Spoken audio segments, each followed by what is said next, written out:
નરેશભાઈ પટેલની વાત ભાઈ યાદ કર્યું, મને બહુ ગમ્યું. જેને નિસ્વાર્થે એક સમાજને, સૌરાષ્ટ્ર લેવા પટેલ સમાજને એક તાતડે જોડી દીધો. એના માટે તમે આવો ઉપવાસ કરો. મારે આપના નેતાઓને એવું કહેવું છે કે ગોંડલ શહેરમાં વોર્ડ રચના પ્રમાણે 44 બેઠકની વ્યવસ્થા છે.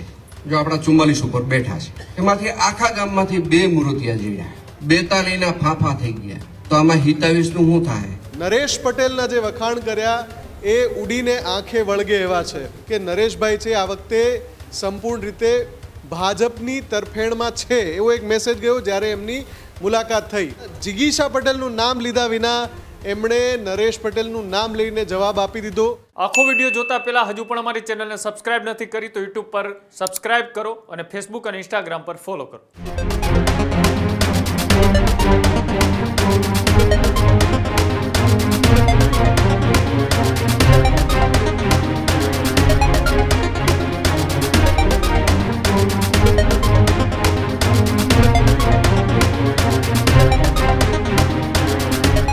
ગોંડલમાં નરેશ પટેલના નામની એન્ટ્રી. જયરાજસિંહે નરેશ પટેલનું નામ લઈ અને જિગીશા પટેલને આપ્યો જવાબ. જિગીશા પટેલની નરેશ પટેલને લઈ એક ઓડિયો ક્લિપ પણ છે તે વાયરલ થઈ હતી અને ત્યારબાદ એ પૂરા સૌરાષ્ટ્રમાં એ ઓડિયો ક્લિપની ચર્ચાઓ છે તે પણ ચારેકોર કરવામાં આવી હતી. અને ત્યારબાદ એ જિગીશા પટેલે ગોંડલ પંથકની અંદર એ આમ આદમી પાર્ટીના ઉમેદવારોને જીતાડવા માટેના પ્રયાસો કરી રહ્યા છે. બીજી બાજુ જયરાજસિંહ જાડેજા અને સહિતનો જે ખેમો છે તે પણ અત્યારે ચૂંટણીના મેદાનની અંદર એક્ટિવ જોવા મળી રહ્યા છે. આ બંને વચ્ચે હવે ત્યાં એક નવી રાજકીય રણનીતિઓ શરૂ થઈ ચૂકી છે. મહત્વપૂર્ણ વાત એ છે કે ચૂંટણી પ્રચારના પડઘમ શાંત પડી ચૂક્યા છે, પણ ગોંડલની રાજનીતિ હજી પણ ગરમાવાથી કોઈ કમ નથી. ગોંડલની અંદર એ ફરી એક વખત નરેશ પટેલના નામની છે તે એન્ટ્રી થઈ છે. ગોંડલની અંદર જયરાજસિંહ જાડેજા જ્યારે મોવૈયા ગામની સભાને સંબોધી રહ્યા હતા, મોવૈયા ગામ કે જ્યાં સૌથી વધારે પાટીદારોના મત છે અને ગોંડલ પંથકની અંદર એ પાટીદાર સમાજ કિંગ મેકર ભૂમિકામાં છે અને ખાસ કરીને લેવા પટેલ સમાજના મત એ ખૂબ મહત્વની ભૂમિકામાં છે. ત્યારે જયરાજસિંહ જાડેજાએ નરેશ પટેલના નામની છે ત્યાં પણ એન્ટ્રી કરી કે જિગીશા પટેલ દ્વારા જે એક ઓડિયો ક્લિપ છે તે નરેશ પટેલના નામવાળી વાયરલ કરવામાં આવી હતી અને ત્યારબાદ હવે લાંબા સમય પછી ફરીથી એ જ ઓડિયો ક્લિપની ચર્ચા ગોંડલની સ્થાનિક સ્વરાજની ચૂંટણીમાં અત્યારે ફરી શરૂ થઈ છે. જયરાજસિંહ જાડેજાએ મોવૈયાની સભાની અંદરથી નામ લીધા વગર એ આ પ્રહારો છે તે કર્યા હતા અને સાથે જ તેમને કહ્યું હતું કે નરેશ પટેલ એ સજ્જન માણસ છે, નરેશ પટેલે સમાજને એક કરવાનું કામ કર્યું છે અને તેના નામનો આ રીતના દુરુપયોગ કેટલું યોગ્ય, આવી વાત એ જયરાજસિંહ જાડેજાએ જાહેર મંચ ઉપરથી કરી હતી. અને સાથે જ જે ઓડિયો ક્લિપ એ થોડા મહિનાઓ પહેલા વાયરલ થઈ હતી, આ વાયરલ ક્લિપની અંદર જિગીશા પટેલના અવાજ સાથે કોઈ વ્યક્તિ સાથે વાતચીત ચાલી રહી હતી, તેમાં નરેશ પટેલના નામની પણ ચર્ચાઓ એમાં કરવામાં આવી હતી.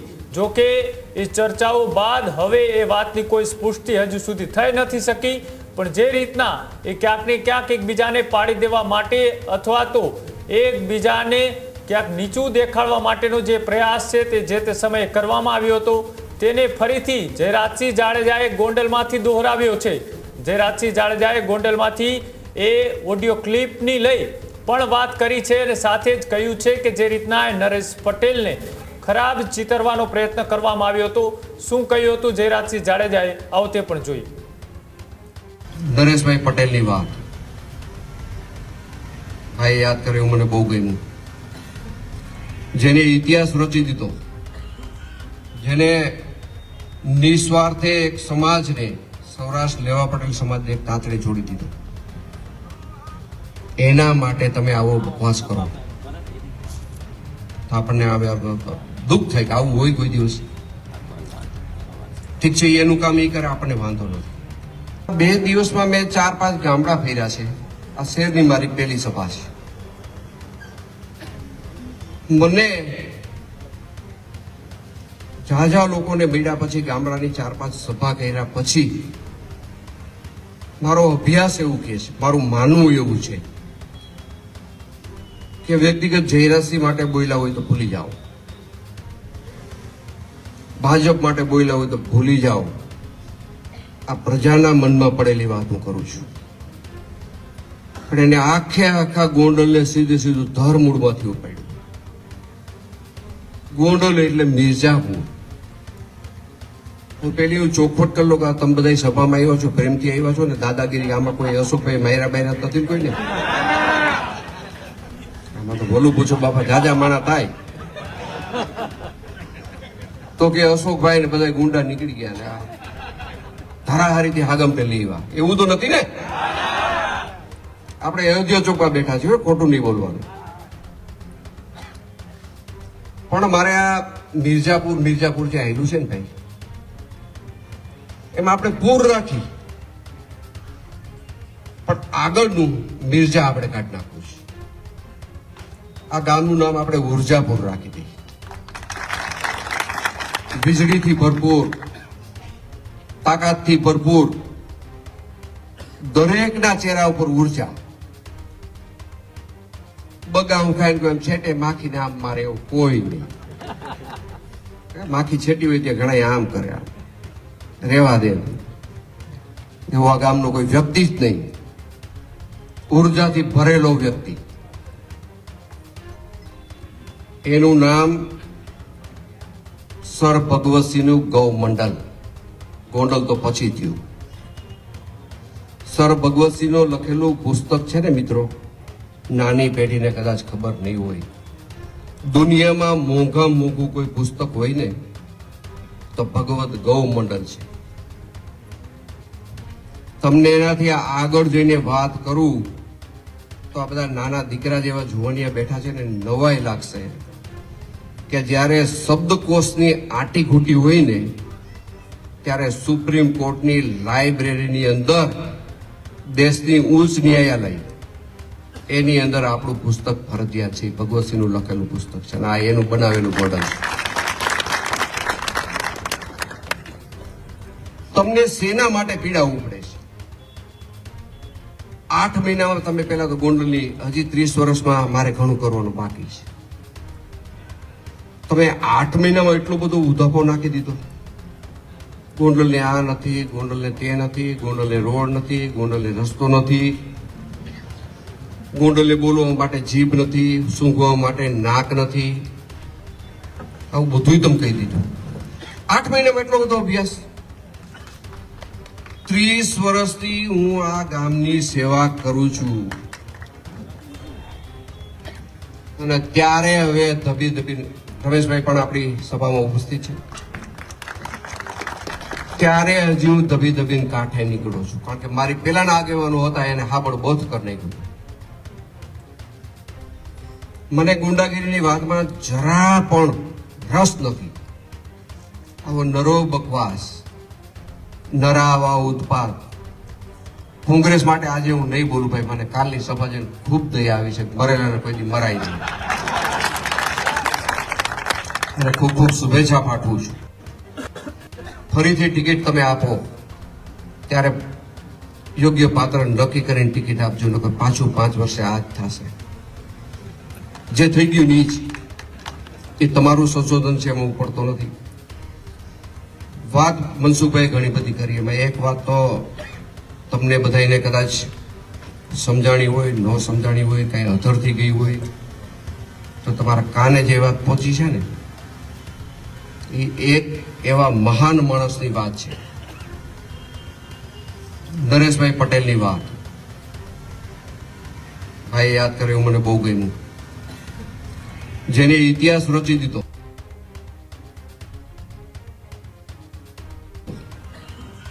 જેને નિસ્વાર્થે એક સમાજને, સૌરાષ્ટ્ર લેવા પટેલ સમાજને એક તાતડે જોડી દીધો. એના માટે તમે આવો ઉપવાસ કરો તો આપણને દુઃખ થાય કે આવું હોય કોઈ દિવસ. ઠીક છે, એનું કામ એ કરે, આપણને વાંધો નથી. હવે મારે એને સવાલ પૂછવો છે. અમુક માણસોના ભાઈ એટલે તમે એને એટલે સમજી જઈજો ભાઈ, આ કોંગ્રેસને મેં માફ કરી દીધી. એટલે હવે હું જે કહું ને એ આપના હશે, એમાં હું કોઈનું નામ નહીં બોલું. નામ લેવાનું મેં સોગન ખાધા એટલે મારા બોયલું ન ફરાય. મારે આપના નેતાઓને એવું કહેવું છે કે ગોંડલ શહેરમાં વોર્ડ રચના પ્રમાણે 44 બેઠકની વ્યવસ્થા છે. જો આપણા 44 ઉપર બેઠા છે, એમાંથી આખા ગામમાંથી 2 મૂર્તિયા જીવ્યા. કેટલા? 42 ના ફાંફા થઈ ગયા. તો આમાં 27 નું શું થાય? 42 ના ફાંફા થઈ ગયા, 2 મળ્યા. સાંભળજો જરાક, સરવાળો ગુણાકાર કરતા જઈએ. 27 માં શું થાય? સાલ 27. હવે આપણે બધા ભયભીત છીએ. આપણે અત્યારે 1 મિનિટ માટે માની લઈએ કે આપણે બધા ભયના ઓથારમાં જીવી છીએ. આપણાથી બહારનું નીકળાય એવી પરિસ્થિતિ નથી. આ તો ઠીક છે, નગરપાલિકાએ લાઇટને ડેકોરેશન બહુ સારું કર્યું છે એટલે આપણે બીતા નથી, નગર બાગડો આવે. ભાવ કરી જાય તો ભાઈ સાહેબ મુશ્કેલીમાં મુકાઈ જાય. હવે હું તાલુકાની વાત કરું કે તાલુકામાં નીચેના ઉમેદવાર 22 થાય, ઉપરના ઉમેદવાર 5 થાય. રમેશભાઈ થોડાક લેખાજોખા લે. ઉપરના ઉમેદવાર 5 થાય. હવે આપણે જયારે 44 નક્કી કર્યા ત્યારે રેડેડા એનું જે કામ કરવાનું હતું એ કામ કરતા હતા. હવના પ્રચારમાં હવ આંટા મારતા હતા, હવની કામગીરી હવ કરતા હતા. એવી રીતે તાલુકાના 22 એ બિંદાસ એનો ચૂંટણી પ્રચાર કરતા હતા. જિલ્લા પંચાયતના ઉપરના 5 સરળતાથી એનું કામ કરતા હતા. પણ આપના નેતા એવી બહાદુરીની વાત કરે છે, આ 2 લાખના ગોંડલની રખેવાળી કરવાની વાત કરે છે. આપણને બધાને હું આવી જાઉં હવે તેમાં, મને કોઈક ઘરે મૂકવા આવજો ભાઈ, જોખમ થઈ ગયું છે હવે તો. 22 ને 5 27 ઉમેદવારને ફોર્મ ખેંચવાની તારીખ સુધી પોતે સલામત રીતે નથી રાખી શક્યા. એને ઉપાડીને લઈ ગયા જુનાગઢ. જુનાગઢ લઈ જવામાં કારણ એવું હતું કે ચાઇનાનો ડુપ્લિકેટ માલ હતો, એની કોઈ ગેરંટી નહોતી. આજે ફોર્મ ભર્યું અને કાલે કોઈ સગાવાલા, હું તો 30 વર્ષથી આ સમાજ હારે જોડાયેલો છું, એટલે ભાઈ ભાજપે આવા કામ કર્યા છે, આમાં તું ક્યાં આપવા કરી ગયો, હાલ તાર નથી લડવું, તો મુશ્કેલી મુકાઈ જાય. રક્ષણ ન કરી ગયા. 27 જણાનું રક્ષણ નથી કરી ગયા.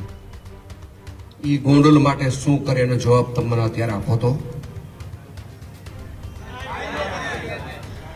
કાંઈ ન કરે, એના થાય કાંઈ?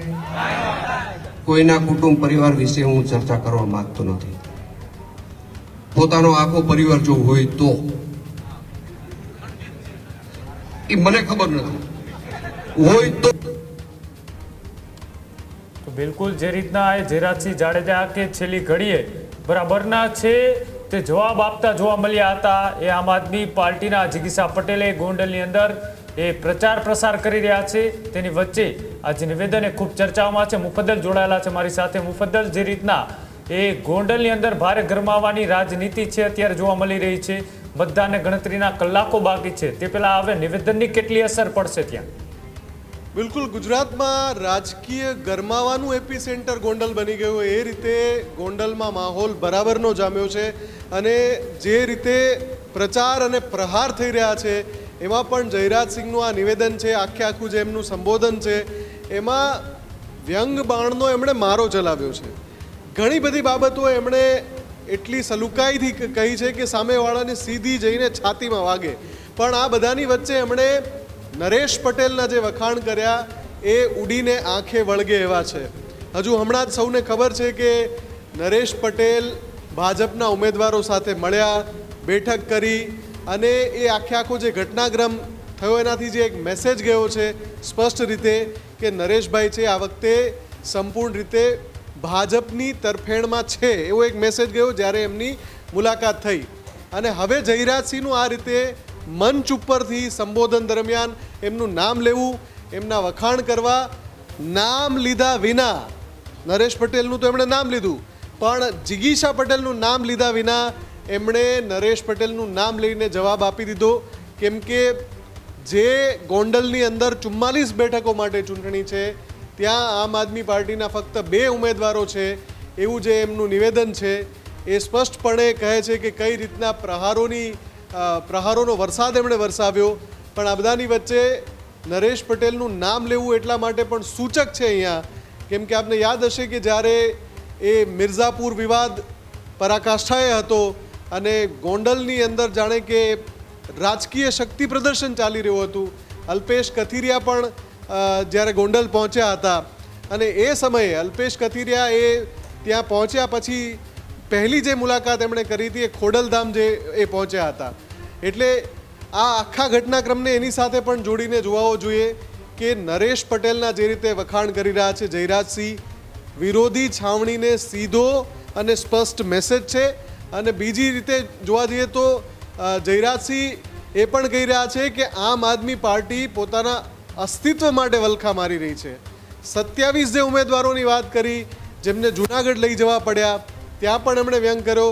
સાથે સાથે એમણે એ પણ વ્યંગ કર્યો કે જે લોકો ભગવતસિંહના ગોમંડલને મિર્ઝાપુર કહે છે, આ ભગવતસિંહનું ગોમંડલ છે અને ત્યાં જે કોર્પોરેશન છે એમણે સુધરાઈ છે, એમણે જે લાઇટ્સ લગાવી છે એના કારણે સારું છે કે લોકો બહાર નીકળી શકે છે. એટલે તમે જુઓ એક એક વાક્યમાં જયરાજસિંહ વરસ્યા છે વિરોધીઓ પર, અને ખાસ કરીને આમ આદમી પાર્ટી જે કેમ્પેન ત્યાં ચલાવી રહી છે એને આ સીધો જવાબ છે. એમણે કોંગ્રેસનું તો નામ લેવાની જ ના પાડી દીધી, એમાં પણ વળી પાછો વ્યંગ એમણે કહ્યું કે ભાઈ મરેલાને શું મારવા, એટલે હું કોંગ્રેસનું નામ નહીં લઉં. પણ આમ આદમી પાર્ટીના જેટલી પણ વાર ઉલ્લેખ કર્યો એમણે, નામ સાથે ઉલ્લેખ કર્યો, હા જિગીશા પટેલનું નામ નથી લીધું, પણ દરેક વખતે જ્યાં જ્યાં એમણે આમ આદમી પાર્ટીનો ઉલ્લેખ કર્યો ત્યાં વેધક પ્રહારો એમણે કર્યા. અને એની સાથે સાથે એ પણ મહત્વનું છે કે ગોંડલની રાજનીતિમાં પણ નરેશ પટેલનું નામ, અને એ પણ જયરાજસિંહના મુખેથી. હજુ સુધી તમે અમારી ચેનલને સબસ્ક્રાઇબ નથી કરી તો અત્યારે જ ન્યૂઝરૂમ ગુજરાતને સબસ્ક્રાઇબ કરો, ફેસબુક અને ઇન્સ્ટાગ્રામ પર ફોલો કરો.